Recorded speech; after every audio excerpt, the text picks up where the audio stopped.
Hostel Casa Garza Boutique.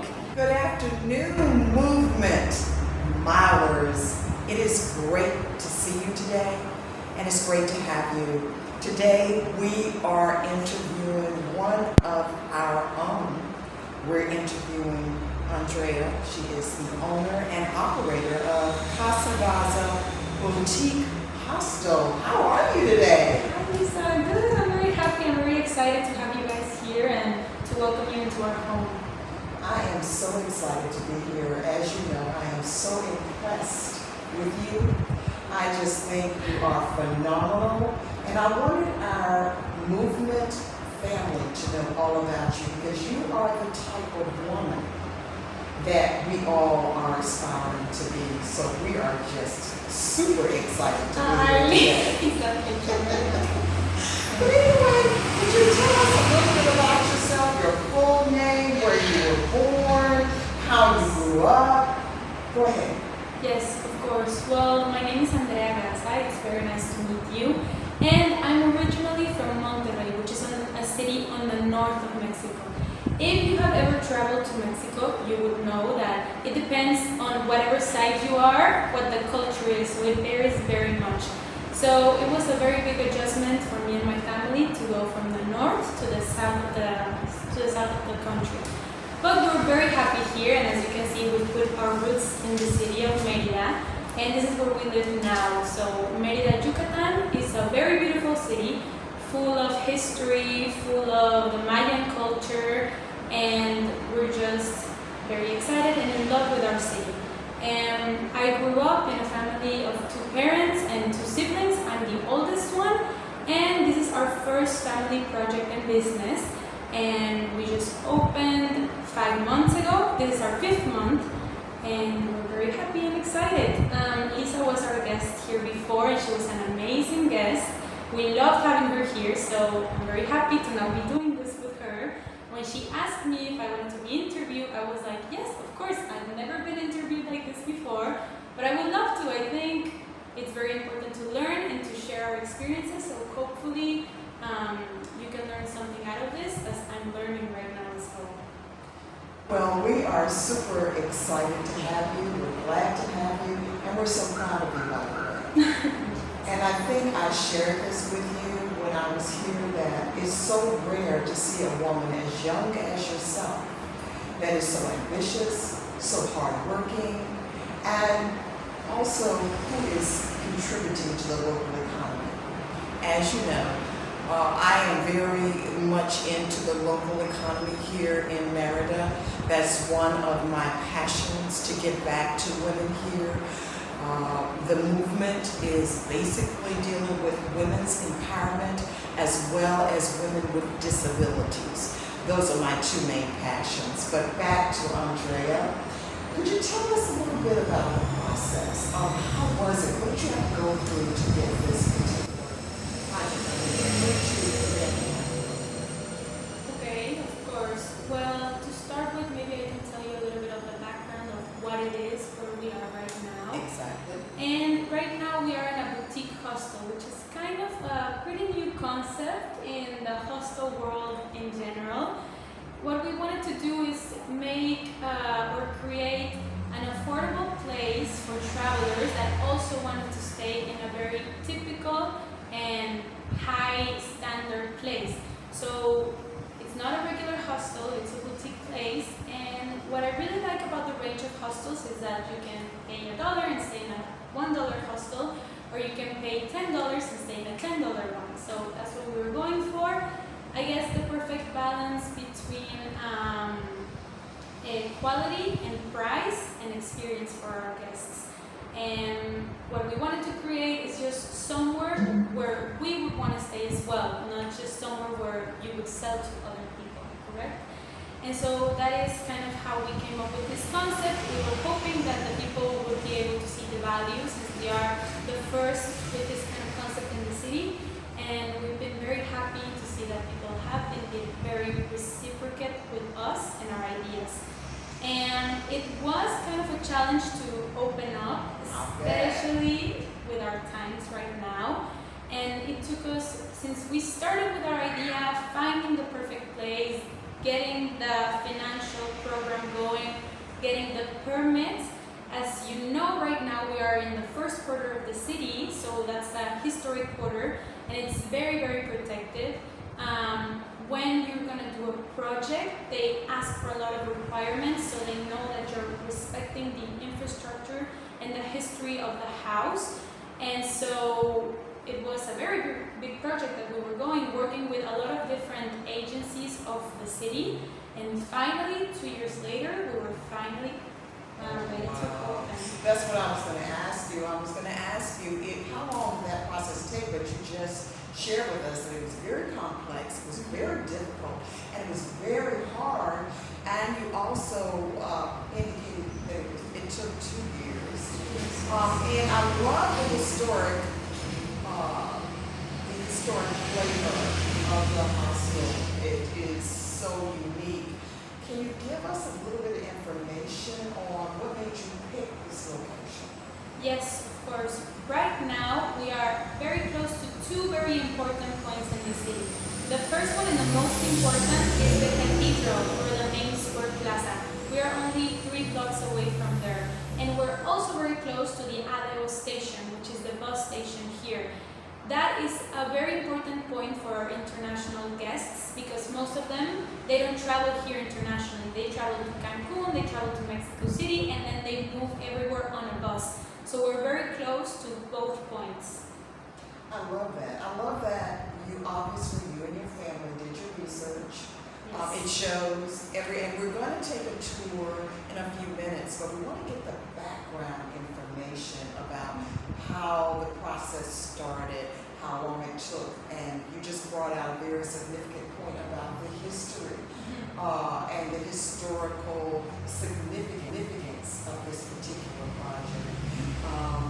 The other question that I have before we get into viewing the property itself, what made you come up with the concept of boutique? Had you studied it, or had you been to boutique hostels? Because I have been to hostels myself, and let me tell you, I'm a hotel girl, okay?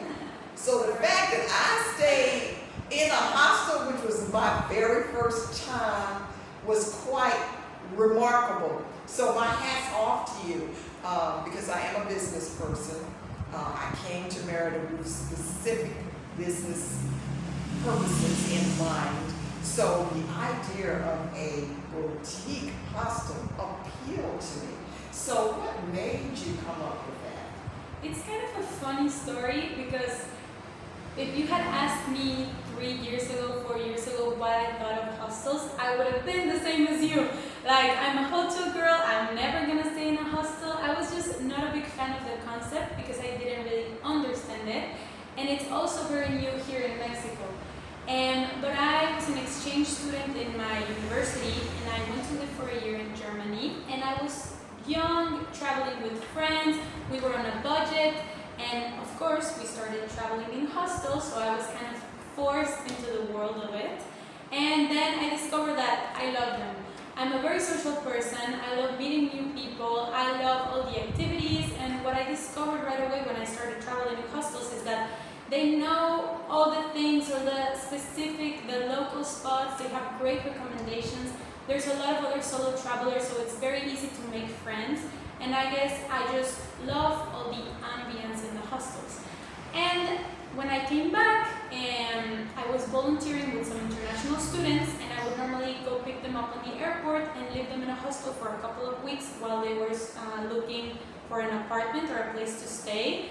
And as I started walking into these hostels with them, they were kind of everything that I was afraid a hostel was gonna be before. And I just really didn't like them. There was no air conditioner, the lockers, the mattresses were not nice. So I was like, oh, it's such a shame because they're the only ones on the city and there's not another option available. So that kind of just went on the back of my mind. And when I graduated university, my parents always had a dream of opening a hotel forever. So we kind of had this little game as a family.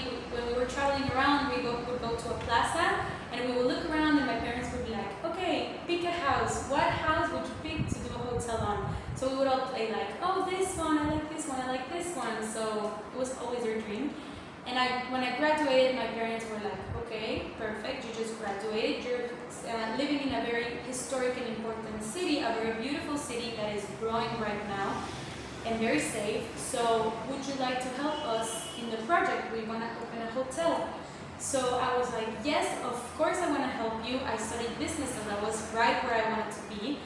But instead of making it a hotel, which Merida has a ton of very, very beautiful hotels, maybe we can make a high-end hostel, a boutique hostel. So that is kind of where the idea started. In the beginning, my parents were kind of hesitant with it because it is a very new concept here and they had nothing to compare it to. So I just said, okay, let me do a presentation. I can convince you in it. And they gave me a chance. They looked into it. They looked at the numbers and they were like, okay, it looks like this can work. So we'll give you a chance. And they gave me a chance. And so it's kind of a compromise between a hostel and a hotel. Sure. So our private rooms, you're staying in a boutique hotel room. The house, the social areas are hotel style. And just some rooms are hostels, so bunk bed and shared, and some rooms are private rooms. So that is the feeling of what we were going for, and that's kind of how the project was born. Wow. I just think that it's almost like some of the things we talk about moving family, it was almost like she was meant to do this project. It was almost like she was prepared. We talk about preparation and fulfilling a dream. She was prepared to do this project. She had gone around, she had stayed, she had compared, she had done her research. Preparation, a key in fulfilling your dream. It seems like she had taken all of the steps come into fruition for the boutique hostel. One more question, and then I'll let you tell us what you'd like to tell us before we tour the property. Your parents must be phenomenal people. Yeah. To have had the confidence in you, but yet the midway, the median things that they did to do the research, to look at the numbers. Numbers are important. Yes. Passion is important, yes, but numbers and figures are important as well. Would you like to share a little bit about your parents? Yes, of course. My parents are two very, very wonderful people, and they're definitely the heart behind the house. They both met in college, so they were college sweethearts in different universities, and they had a long distance relationship for about 5 years until finally they got married. And then on their first year of marriage, I came along. I was kind of not very much planned, so I was their little blessing. And after that, they're very hardworking. My dad has always worked to give us the best, and he started way from the bottom until right now. Thankfully, he has had very good opportunities in life, and he has taken advantage of them. And my mom, even though she was always a stay-at-home mom, she was never just that. She was always looking at opportunities and working and doing what she could on the side. So I kind of always had the mindset, thanks to them, that you have to look at the opportunities and then take the best. They're definitely two very, very great and amazing people. They're a huge inspiration for me. And I always know they have helped me so much behind this. Whenever I'm feeling frustrated or if I don't know something to do, I know they're both very intelligent people, and I can just call them and they'll give me the best solution. So it definitely has helped me a lot to have kind of that balance and support behind me. And I feel it right now. They've put their trust in me, so I'm very grateful for that. And this is not a small project, so I'm happy that they could see something in me to say, okay, go ahead, we trust you, and we know you're going to do the best. Exactly. Well, I feel like this. I feel there's always someone that paves the way for you. In my family, it was my grandmother. She put 4 people through college. How did she do that as a Black citizen of the United States? How did she do it without scholarship money? Major sacrifice. So I am who I am today because of my grandmother and her sacrifices, and I feel the same way about you. You are here today giving honor to your parents Definitely. for the sacrifices they made. Before we tour the property, is there anything else that you want to add before we're going to go see your property? Was there anything else you want to share about yourself or the hostel that would not come out during the tour? Yes, I guess you could just say that, for example, here, talking specifically about the idea and the process behind it, I know sometimes, especially people or young people that are very driven, you want to open your own business, you're not sure how to do it, you want to have something, but you don't even know what.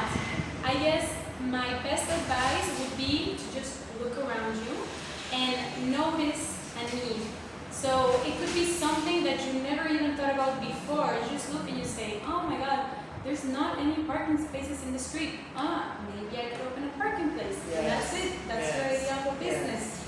And work with what you have. You don't have to start very big. And I guess just always remember that the last thing to come out of a fruit tree is actually the fruit.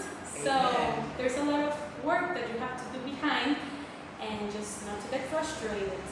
And that's it. You Good have points. everything that you need. Good points. And I think that Andrea has offered a very good points to movement family, and she truly represents a woman that we're talking about, a woman who raises the roof and shatters the ceiling. We're going to stop right here, and then the next that you see is we will be touring her property. I'm Andrea, and I'm going to give you a tour of the house, hopefully give you some interesting details behind it, and let's go. Hope you love it. This is our central patio, so I like to think, since it's right next to the kitchen, it's the heart of the house. Over here we have a very special mural. It was made by a local muralist from a little town, and it's very common in Merida and in Yucatan, in haciendas or in big houses, to have murals in them. So that was something we really wanted to incorporate.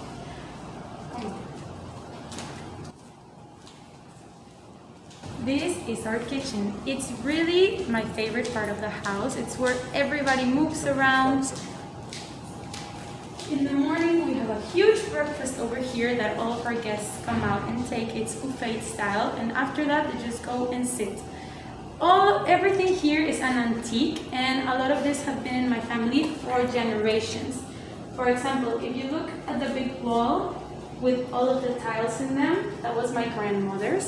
So I was very happy to be able to incorporate a lot of the things that are in my family and that we had just stored away. As the times have changed and everything has become more modern, we didn't have a very special place to put this, and now we do. So we were all very excited to finally have it over here.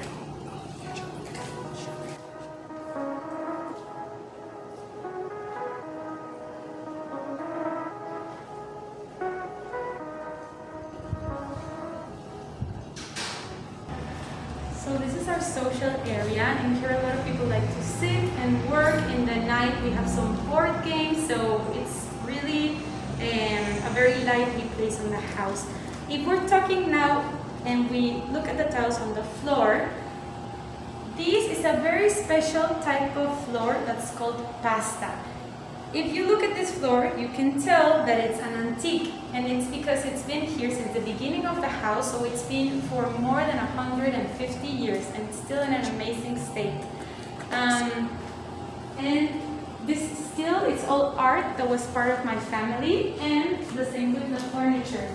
This furniture is from my great-grandmother, so it actually crossed the ocean from England all the way to Mexico, and it just fit perfectly on our house.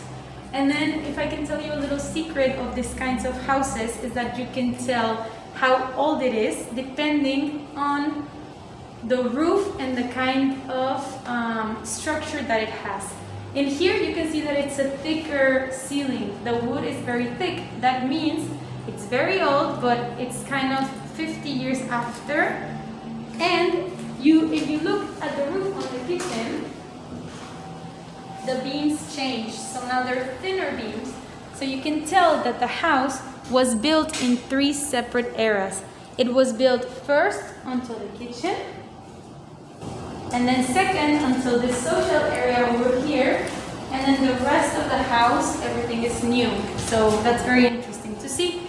And in these kinds of houses, since before they didn't have air conditioner, they were looking at little tricks that would make the house fresher. So one of them is having a central patio that would really bring freshness into all of the rooms. Another one would be to have very thick walls. If you look over here, this wall is super thick. That is because inside it's made with stone, and it's a special stone from the region.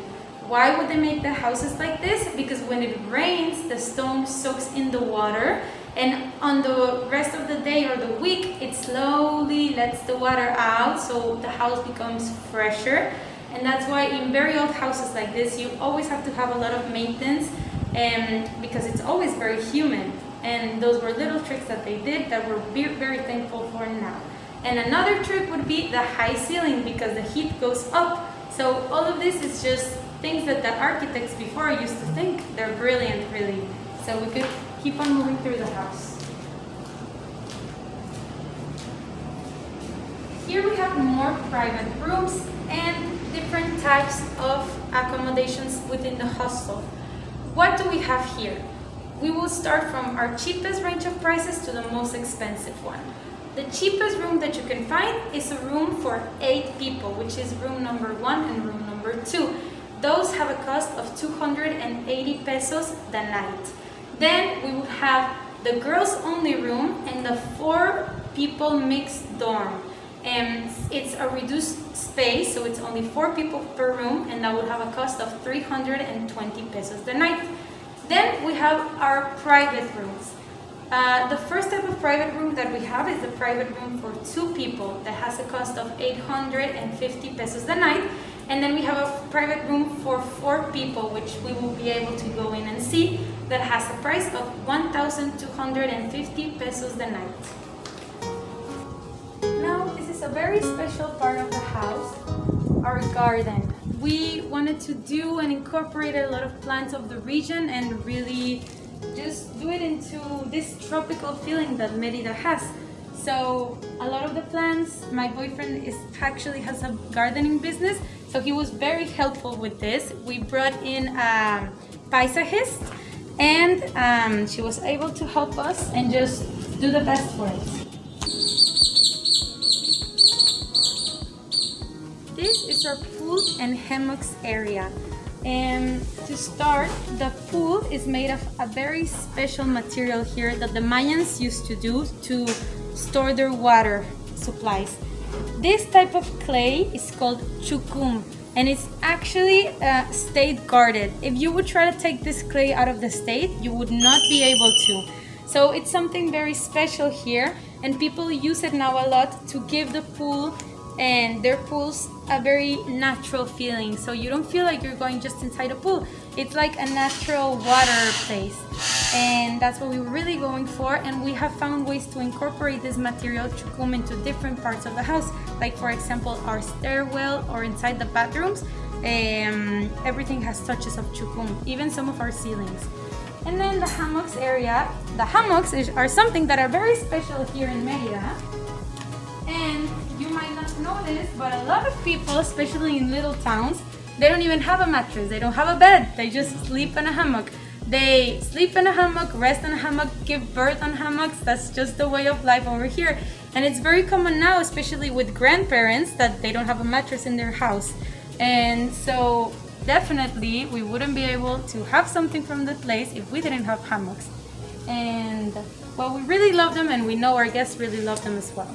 Okay, so now we're on our terrace on our 2nd floor, and this is a great space for guests to come out, and if they want to have a cigarette, if you want to have dinner, a cup of wine, they really love this space. So I'm going to show you our private room for 4 people.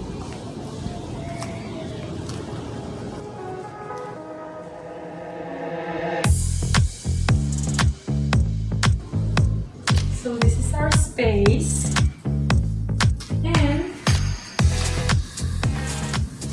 you into the bathroom, which I really love. I think maybe my favorite part of the rooms are the bathrooms because we put some of the original tile next to the shower. We put clear glass so you could really see it, and the room has this very big feeling to it.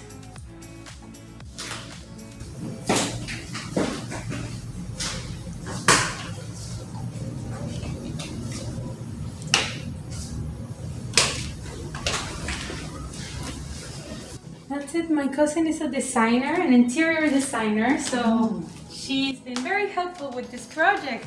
You kind of always have to have a plan, or you just spend and you never know what you're gonna end up with, so a designer is very helpful for that. And down here, behind our lovely orange tree, we have our second mural of the house. It's a Mayan warrior painted by the same muralist.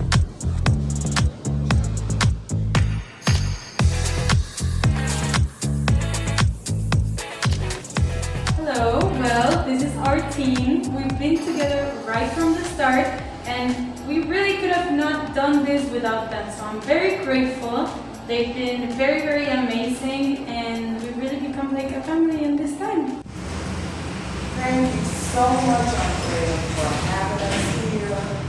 This has been a phenomenal experience, and it gives inspiration to our women who are aspiring to do great things. We're doing a series on women who raise the roof and shatter the ceiling. And this definitely